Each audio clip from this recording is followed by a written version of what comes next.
PSL অনুশীলনে অবিশ্বাস্য ঝড় তুলেছে বাংলাদেশ।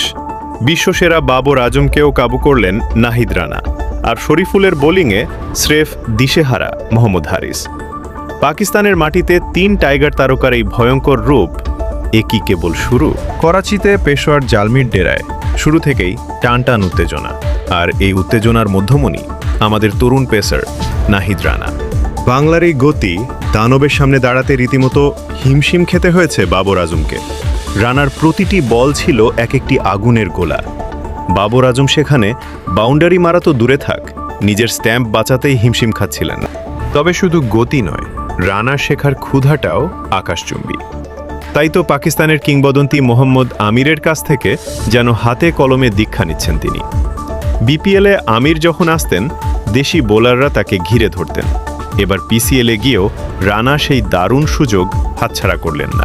অন্য এক নেটে তখন তাণ্ডব চালাচ্ছিলেন আরেক টাইগার পেসার শরীফুল ইসলাম। মোহাম্মদ হারিসের মতো আগ্রাসী ব্যাটারকেও বারবার পরাস্ত করেছেন তিনি। শরীফুলের বিষাক্ত ইনসুইঙ্গারে যখন হারিস বোকা বনে যাচ্ছিলেন, তখন তার চোখে মুখে ছিল স্রেফ বিস্ময়।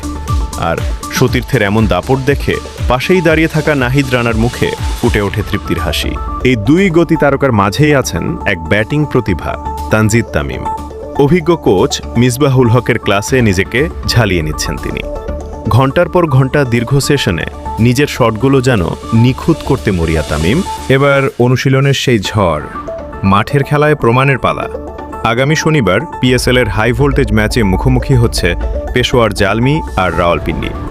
আর সেখানেই দেখা যাবে এক অনন্য দৃশ্য, কারণ রাওয়ালপিন্ডির হয়ে মাঠে নামবেন বাংলাদেশের রিশাদ হোসেন। অনুশীলনে তো কাঁপিয়ে দিলেন, কিন্তু মাঠের লড়াইয়ে কি পাকিস্তানের তারকাদের জন্য আতঙ্ক হয়ে উঠতে পারবেন এই বাংলাদেশিরা? আপনার মতামত কমেন্টে জানান। আর ক্রিকেটের সব রোমাঞ্চকর খবরের জন্য আমাদের সাথেই থাকুন।